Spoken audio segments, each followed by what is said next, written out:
I've spent 20 years exposing other people's lies. 20 years hunting through spreadsheets and bank statements, following paper trails that lead to boardroom conspiracies and million-dollar fraud schemes. I'm Daniel Mercer, forensic accountant, and I'm damn good at what I do. I can spot a discrepancy from 3 columns away. I can smell financial fraud like smoke from a burning building. The irony isn't lost on me that the biggest lie I ever encountered was sleeping in my bed every night. At 41, I thought I had my life figured out. 6-foot frame, graying at the temples, pulling in $125,000 annually from my practice. Not bad for a kid from Newark who put himself through Rutgers on student loans and determination. I'm methodical to a fault. My friends joke that I alphabetize my sock drawer. When your job is finding needles in financial haystacks, organization becomes religion. I met Victoria 9 years ago at my college roommate's wedding. She was seated at table 6, wearing this emerald green dress that made her auburn hair look like fire in the candlelight. Most wedding conversations are small talk, but Victoria was different. When I mentioned I was a forensic accountant, instead of the usual glazed-over politeness, she leaned forward. "So you're like a financial detective?" she asked, genuine interest sparkling in her gray-green eyes. "Something like that," I replied. "I follow money trails to catch white-collar criminals." "That's fascinating," she responded. "I work in tech, financial software for startups. I've always been interested in how people manipulate systems." We talked for 3 hours. She asked intelligent questions about my work, shared stories about startup culture, and when she laughed at my terrible jokes, it felt real. By the end of the night, I was completely hooked. The first 5 years of our marriage were everything I'd hoped for. Victoria left her tech startup job 4 years ago after burnout. 18-hour days had left her exhausted. I was happy to support her taking time off. We had savings, my practice was growing, and honestly, I loved coming home to someone who wanted to hear about my day. We bought the Colonial House in Westfield 3 years ago. 4 bedrooms, 2-car garage, the kind of place I'd dreamed about as a kid. Victoria threw herself into making it perfect. Farmers market flowers every Sunday, dinner parties with coordinated place settings, a herb garden that actually produced edible food. She joined yoga classes, started attending charity galas, discovered she had an eye for art. It was a good life. Maybe not passionate movie romance good, but solid, comfortable, built on trust and mutual respect. I trusted her completely. Looking back, maybe too completely. My work requires 60-hour weeks regularly, sometimes 80 when I'm deep in complex cases. Last month, I spent 3 weeks documenting an embezzlement scheme that cost a pension fund $2.3 million. The perpetrator was the CFO's trusted assistant, someone who'd worked there 15 years, attended company picnics, sent birthday cards to colleagues' children. The day I testified, putting her away for 7 years, I came home exhausted. Victoria was in the kitchen, uncorking a bottle of the Cabernet we save for special occasions.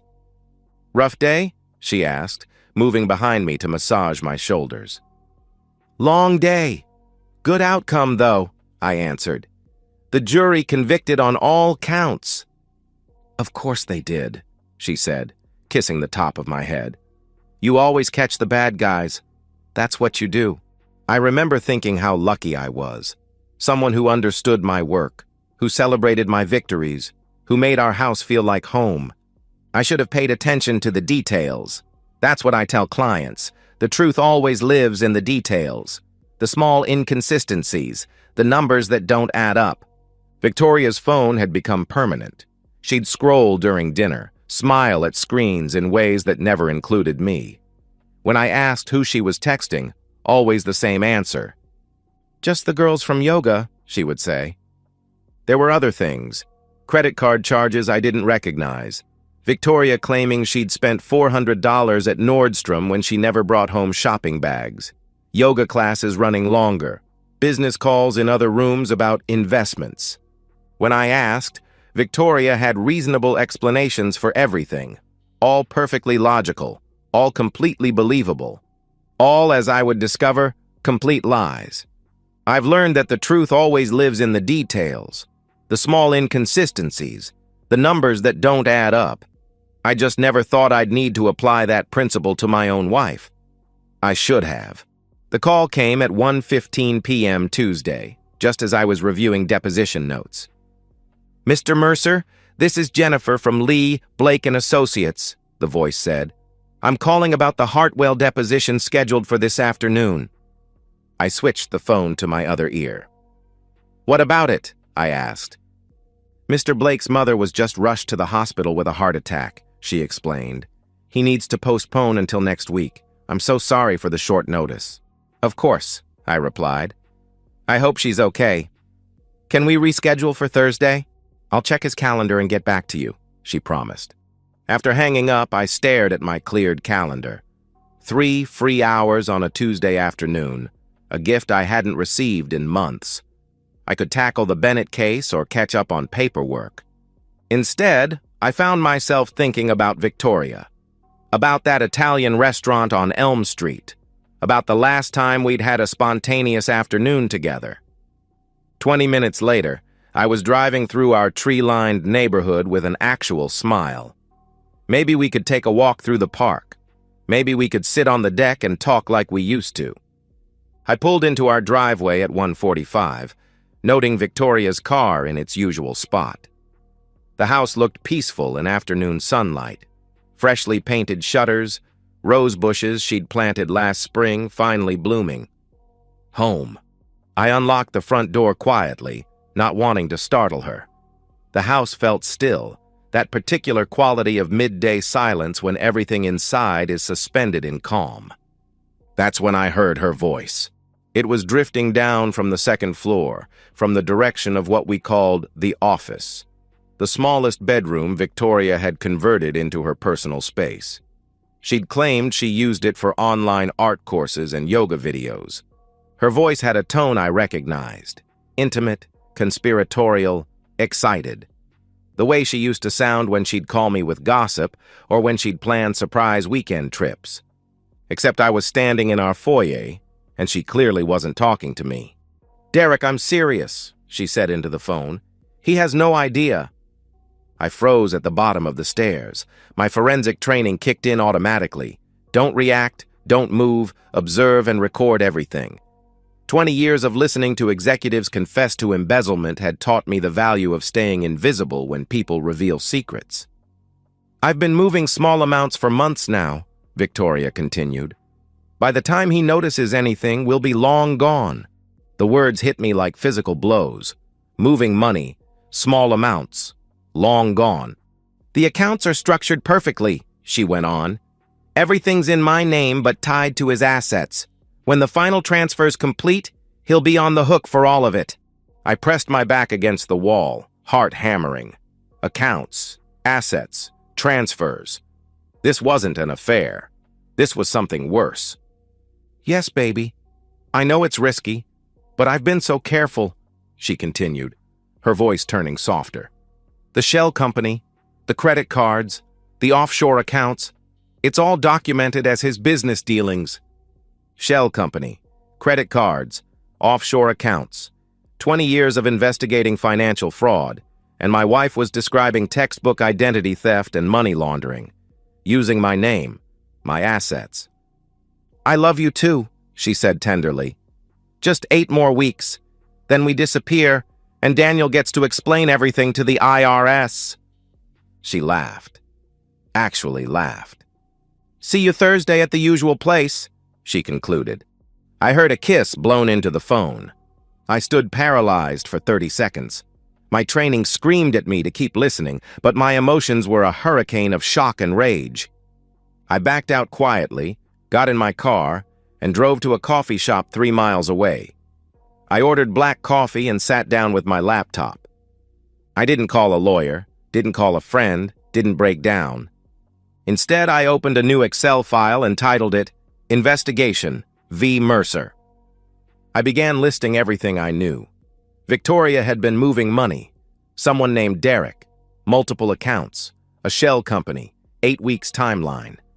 I saved the file, encrypted it, backed it up to 3 secure locations. Then I went home, kissed Victoria hello, and asked about her day. That was the last genuine conversation we ever had. Everything after was performance. Her playing the loving wife, me playing the fool, except I wasn't a fool anymore. I was a forensic accountant with a target. Over the next 14 days, I conducted the most important investigation of my career. I did it in fragments, an hour before Victoria woke up, lunch breaks at work, late nights claiming I was on complex cases. I accessed every financial account we shared, pulling transaction histories going back 12 months. The picture that emerged was devastating and brilliant in its viciousness. First, the credit cards. 3 opened in my name over 6 months, using my SSN and forged signatures. I found the applications. Victoria had somehow obtained my signature specimens from old tax returns and traced them perfectly. Total charges, $87,000. Luxury handbags, jewelry, cash advances, all categorized as business expenses or charitable contributions in our household tracking app. Second, the shell company, Ashford Consulting LLC, registered in Delaware 8 months ago, listing me as principal and sole owner. Victoria had been funneling money from our joint Vanguard account, $3,000 to $5,000 every 2 weeks, always below the $10,000 reporting threshold. Over 8 months, $240,000. The company had no actual business, no revenue, nothing. Just a vehicle for moving money. Third, the home equity line of credit. Opened 8 months ago, supposedly for home renovations we'd discussed. Victoria had set up automatic transfers to offshore accounts in the Cayman Islands. Another $150,000 moved in carefully structured amounts. Fourth, the tax fraud. Amended returns filed electronically claiming business losses for Ashford Consulting, reducing our tax burden by $35,000. But the IRS would eventually audit, and I, as the listed owner, would face penalties, interest, and potential criminal charges. I sat in my home office at 2 a.m., staring at the complete picture. Total theft, nearly $500,000. Total debt she'd saddled me with, $87,000. Potential legal exposure, criminal fraud charges that could end my career and put me in prison. I researched Derek Miller, found 3 aliases, fraud investigations in Nevada, Arizona, and Florida. Each time, Derek had convinced wealthy women to invest in opportunities that vanished. He'd never been prosecuted, always settled civilly and moved on. He's a professional con artist who spotted Victoria at a charity gala 8 months ago and saw the perfect mark. A bored housewife married to a man with substantial assets and high-profile career. But Victoria wasn't just a victim seduced by a con man. The scheme was too sophisticated, too deliberate. She'd studied my work, learned how to create the kind of financial trail that would implicate me. She'd planned to destroy me, professionally, financially, criminally. I realized the timeline. Victoria planned to complete final transfers and disappear with Derek just before credit card bills came due, before the IRS audit triggered, before I realized entire accounts had been drained. I would wake up one morning to find my wife gone, my money gone, and federal investigators at my door. The shaking started in my hands and spread through my whole body. Not fear, rage, pure, cold rage. My wife, the woman I'd trusted, supported, loved, had tried to obliterate me. She'd weaponized my own identity against me. But she'd made one catastrophic error. She'd tried to con a forensic accountant, a man who'd built his entire career on following money trails and documenting fraud. I created a master file, 127 pages of bank statements, wire transfers, forged documents, screenshots, IP logs, email evidence, everything time-stamped, cross-referenced, annotated. It's the most comprehensive fraud case file I'd ever assembled, and now I needed to decide how to use it. I could call the FBI immediately, have Victoria arrested, and let the legal system handle everything. Clean, professional, by the book. Or I could be more strategic. Victoria thought she was playing chess while I was playing checkers. She thought she was the hunter and I was the prey. She thought she'd outmaneuvered the man who'd spent 20 years catching people exactly like her. She was wrong on every count. I had all the evidence I needed to send Victoria to prison, but evidence alone wasn't enough. I needed her to know, really know, that I'd beaten her at her own game. I needed her to see it coming just before it was too late to stop. And for that, I needed Derek Miller to betray her first. Poetic, right?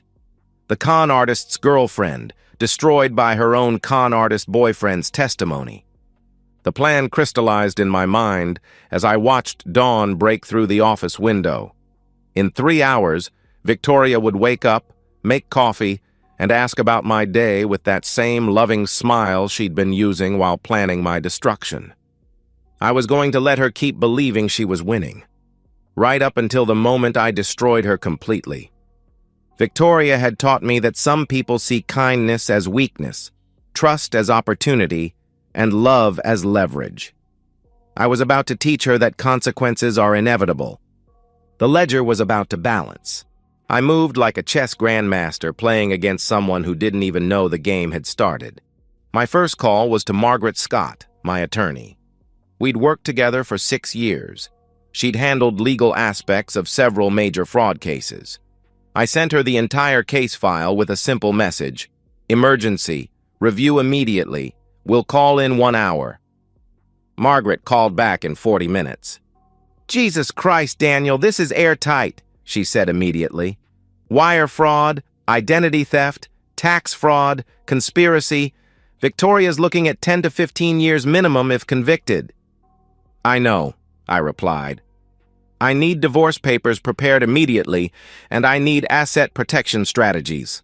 "Already working on it," she assured me. "Grounds of fraud and financial infidelity. I can have preliminary papers ready by tomorrow afternoon. How much money are we talking about in vulnerable accounts?" "About $320,000 in accounts she can access," I answered. "The rest is in retirement funds or business accounts she doesn't know about. We'll get an emergency court order to freeze the joint accounts," she said. "Once she's arrested, everything becomes evidence anyway." Next, Agent Sarah Green at FBI's Financial Crimes Division. Sarah and I had collaborated on 4 major cases over 3 years. She knew my work, trusted my analysis, understood exactly how thorough my investigations were. "Daniel?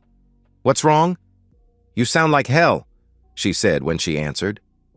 "I need to report multiple federal crimes, Sarah," I explained.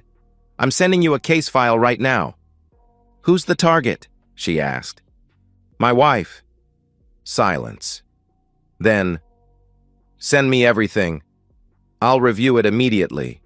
20 minutes later, my phone rang. "Daniel, I've been doing this for 12 years, she said. "This is the most comprehensive financial fraud case file I've ever seen. How long did this take you?" 2 weeks, I answered. 2 weeks? She responded incredulously. "Most cases this complex take our team 6 months to develop. Your wife picked the wrong husband to steal from. Can you move on it?" I asked. "We can move immediately," she confirmed. "Federal warrants, asset seizure, the full package. When do you want us to execute?" 1 week, I replied. "I need time to protect myself legally and set up additional security measures." "What kind of additional security measures?" she inquired. "I'm going to flip Derek Miller first," I explained. "Daniel," she started. "Sarah, trust me," I interrupted. "Derek's the weak link. If I can get him to cooperate before Victoria even knows she's caught, the case becomes unbeatable." My boldest move, I contacted Derek directly. Using a burner phone purchased with cash, I called Derek's number from Victoria's phone records. When he answered, I disguised my voice slightly, deeper, more casual. "Derek Miller?" I said. "Yeah, who is this?" he responded suspiciously. "Someone who knows what you and Victoria are planning," I replied. "I don't know what you're talking about," he protested. "Ashford Consulting LLC, Cayman Islands accounts, $475,000 in stolen funds, the amended tax returns. Should I continue?" I listed methodically. Derek's breathing changed immediately. "Who the f*** is this?" he demanded. "Meet me tomorrow. 3 p.m. Riverside Park, East Bench near the fountain. Come alone," I instructed. I hung up before he could refuse. The next afternoon, I sat on that bench wearing a baseball cap and sunglasses. Derek arrived at 3:05, nervous energy radiating as he looked around the park. I removed my sunglasses when he was 10 feet away. "Derek Miller, meet Daniel Mercer, Victoria's husband," I announced. Derek went white, took a step backward, clearly considering running. I stopped him with 8 words.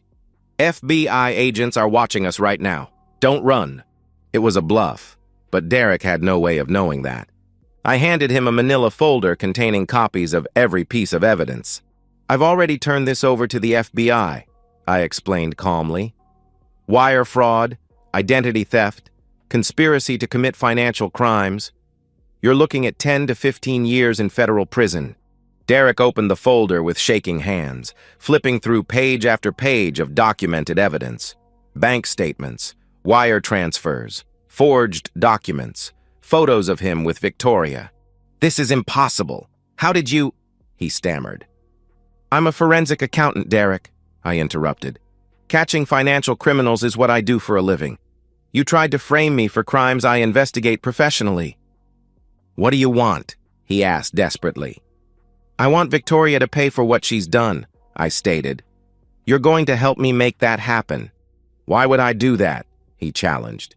"Because if you cooperate with the FBI, tell them everything about how Victoria orchestrated this scheme, testify against her in court, the prosecution might go easy on you," I explained. "Maybe 5 to 7 years instead of 15.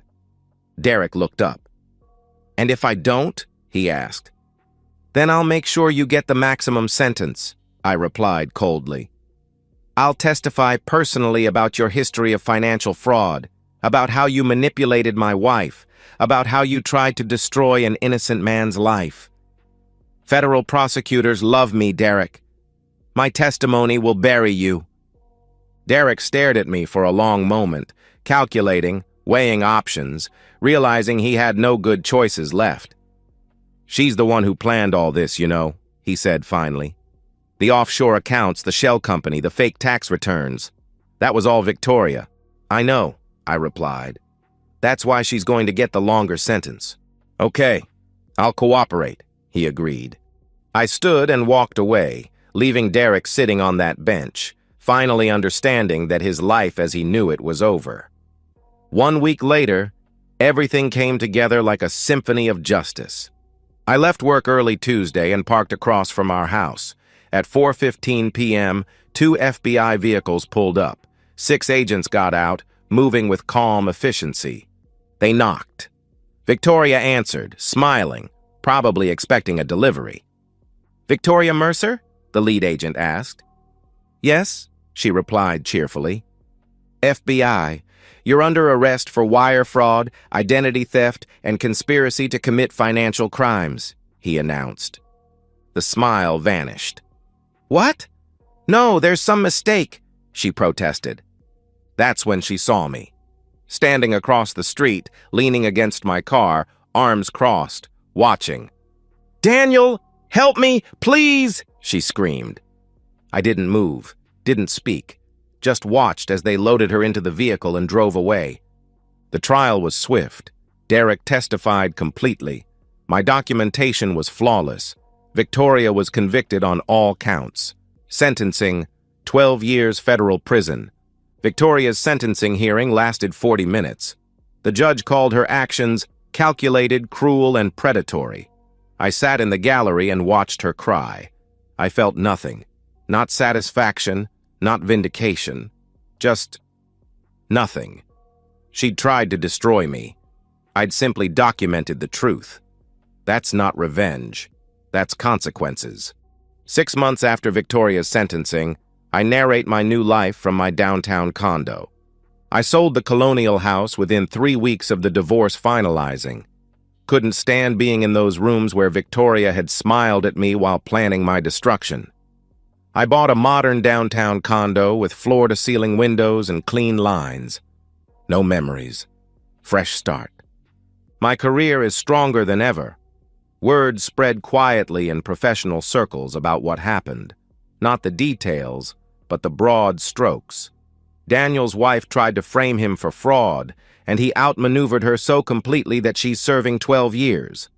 Clients started calling it the Mercer defense, the idea that you don't just protect yourself from fraud, you document so thoroughly that the perpetrator hangs themselves. My consulting fees increased by 40%. I still work 60-hour weeks, but now come home to silence instead of lies. I've started dating casually, nothing serious. I'm not ready to trust someone with my life again. Maybe I never will be. I'm okay with that. Victoria is in FCI Danbury, a federal prison in Connecticut. Derek is in Fort Dix in New Jersey. He got his 7-year deal for cooperation. They'll never see each other again. Sarah Green occasionally sends me updates, though I never ask for them. Victoria's letters continue arriving, now at my attorney's office. I've never read one. Margaret scans them, finds nothing legally relevant, and files them away. Apparently, Victoria's mother visited her once, then never returned. Her father refuses all contact. She has no one. People ask if I feel guilty. Colleagues, my attorney, even my mother. Don't you feel bad? She's your wife. 12 years is a long time, they say. My answer is always the same. She tried to destroy my life, frame me for crimes, steal everything I built. She made calculated choices every day for 8 months. The only thing I did was document the truth and protect myself. Some people call it revenge. I call it consequences, the natural result of Victoria's actions. She committed fraud. She's in prison for fraud. Simple arithmetic.